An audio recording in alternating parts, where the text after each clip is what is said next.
ભારતીય પોર્ટ્રેટ કલાના લાંબા અને ગતિશીલ પ્રવાસને રજૂ કરતું એક મહત્વનું પ્રદર્શન the Indian portrait 15 variation in expression modern and contemporary art પ્રેમીઓ માટે અમદાવાદની ગુફા અમદાવાદ ખાતે ખુલ્લું મૂકવામાં આવ્યું. અનિલ રેલિયાના સંગ્રહમાંથી પસંદ કરાયેલી આકૃતિઓનું પ્રદર્શન 4 નવેમ્બર 2025 મંગળવારના રોજ સાંજે 5:30 કલાકે શરૂ કરાયું.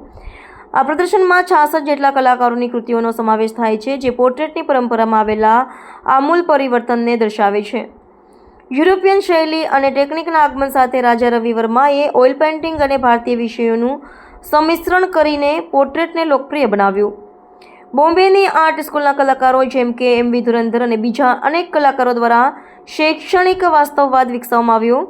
આ પછી અવનીન્દ્રનાથ ટાગોર અને અમૃતા શેરગિલે પોસ્ટ ઇમ્પ્રેશનિઝમનો પ્રભાવ ભારતીય વિષયો સાથે જોડીને આધુનિક ભારતીય કલાના જન્મની શરૂઆત કરી. આ પ્રદર્શન ભારતીય પોર્ટ્રેટ કલાના અતુલ્ય ઉત્ક્રાંતિને પ્રસ્તુત કરે છે, જ્યાં કલાકારના આંતરિક વિશ્વથી લઈને સમાજ પ્રત્યેના પ્રતિભાવ સુધીની અભિવ્યક્તિ જોવા મળે છે. પ્રદર્શન 9 નવેમ્બર 2025 રવિવાર સુધી દરરોજ સાંજે 4 થી 8 કલાક દરમિયાન નિહાળી શકાશે. અહીં તમે જે આ પોર્ટ્રેટનું 15મું એડિશન જોઈ રહ્યા છો, એ 15 પોર્ટ્રેટના અગાઉ છેલ્લા 14 વર્ષમાં 14 પ્રદર્શન થયા છે અને આજે આપણે અત્યારે 15મા પ્રદર્શનમાં ઊભા છે. આ પ્રદર્શનમાં લગભગ 250 વર્ષના એટલે કે 1850નું પહેલું ચિત્રથી શરૂ કરીને 2024 સુધીના ચિત્રો મુકાયેલા છે. આ બધા જ ચિત્રો મારા પોતાના સંગ્રહના છે. એમાંથી એક પણ ચિત્ર અહીંયા વેચવા માટે નથી મૂકેલું, બસ લોકો સાથે બતાવવા માટે, મૂકવા માટે, અને ભવિષ્યમાં આનું મ્યુઝિયમ થાય એ રીતે હું અત્યારે આટલા છેલ્લા 15 વર્ષથી જુદા જુદા પ્રદર્શનો કરું છું અને આ બધાની અંદર રિસર્ચ કરું છું. પ્રદર્શનની વાત કરું તો આમાં એવા વિષયની વાત છે કે જ્યારે આપણે ત્યાં મિનિએચર પેઇન્ટિંગો થતા હતા 15મી, 16મી, 17મી સદીમાં મુગલો આવ્યા એ પણ કરતા હતા, અને પણ લગભગ 18મી સદીમાં અંગ્રેજી શાસન આવ્યું અને એની સાથે સાથે અંગ્રેજ લોકોની સાથે, અમલદારોની સાથે ત્યાંના કલાકારો પણ આપણા દેશમાં આવવા માંડ્યા. એ લોકો આવ્યા અને એ લોકો રાજા, મહારાજા, પ્રતિષ્ઠિત લોકોના કામો કરતા. તો આપણા દેશી કલાકારો એમની પાસેથી શીખ્યા અને એ લોકોએ આપણે ત્યાંના લોકોનું કામ કરવાનું શરૂ કર્યું. તો ત્યાંથી મેં મારી શરૂઆત કરી છે અને સૌથી પહેલાં આપણા અમદાવાદના જ નગર શેઠ હિમાભાઈ વખતચંદ એમનું પોર્ટ્રેટ મૂક્યું છે. પણ આ બધા કલાકારો કામ કરતા હતા, પણ એમાં સહીઓ નહોતા કરતા, કારણ કે એ વખત એવી કોઈ સહી કરવાની પ્રથા બી નહોતી. એટલે આજે બી આપણે કોણે કર્યું ઓળખી શકાતા નથી જૂના ચિત્રોમાંથી.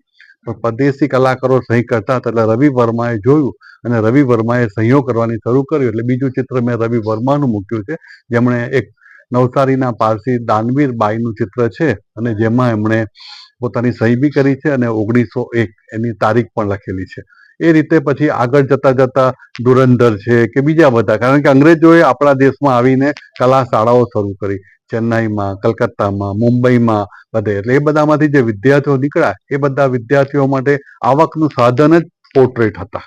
પોતાના શોખ માટે ચિત્રો કરતા, કદાચ ભગવાનના અથવા સીન સિનેરી અથવા લેન્ડસ્કેપ, પણ સહજ રીતે વેચાય એવા પોર્ટ્રેટ હતા. કારણ કે લોકો, દાનવીરો કોઈ શાળા બનાવે, કોઈ હોસ્પિટલ બનાવે, એમાં લગાવવા માટે પોર્ટ્રેટ જોઈએ તો આ કલાકારો પાસે કરાવતા અને એમાંથી એ કલાકારોનું જીવન ચાલતું.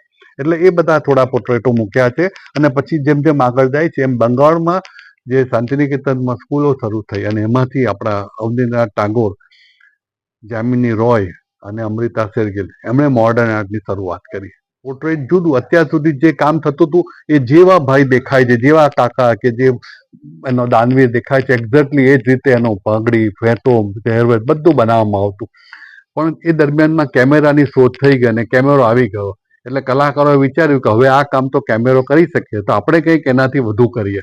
એટલે એમણે એની અંદર હાવભાવ અને જુદી રીતે એને લાવવાના પ્રયત્ન શરૂ કર્યા અને એની મોડર્ન આર્ટની આપણે ત્યાં શરૂઆત થઈ. એટલે પછીના થોડા ચિત્ર તમે મોડર્ન આર્ટના જોઈ શકો છો. ને એના પછી લગભગ આઝાદ થયો દેશ 47માં, અને એ જ વખતે જે કલાકારો થોડા બરોડા, મુંબઈની કલા શાળાઓમાંથી, કલકત્તાની કલા શાળાઓમાંથી બહાર નીકળ્યા, એ લોકોએ બધા ભેગા થઈને એક પ્રોગ્રેસિવ આર્ટિસ્ટ ગ્રુપ બનાવ્યું 1948માં. એમાં હુસેન, સોઝા, રઝા, ગાયટોન્ડે આ બધા પ્રતિષ્ઠિત કલાકારો, અને જે લોકોના ચિત્ર આપણે આજે પેપરમાં વાંચીએ બી છે કે લાખો અને કરોડોની કિંમતોમાં વેચાય છે. તો એ લોકોએ બધાએ કામો શરૂ કર્યા મોડર્ન આર્ટમાં. તો એવું જ અહીંયા મેં થોડા નમૂના મૂક્યા છે. સૌથી પહેલું જે મૂક્યું છે એ સોઝાએ કરેલું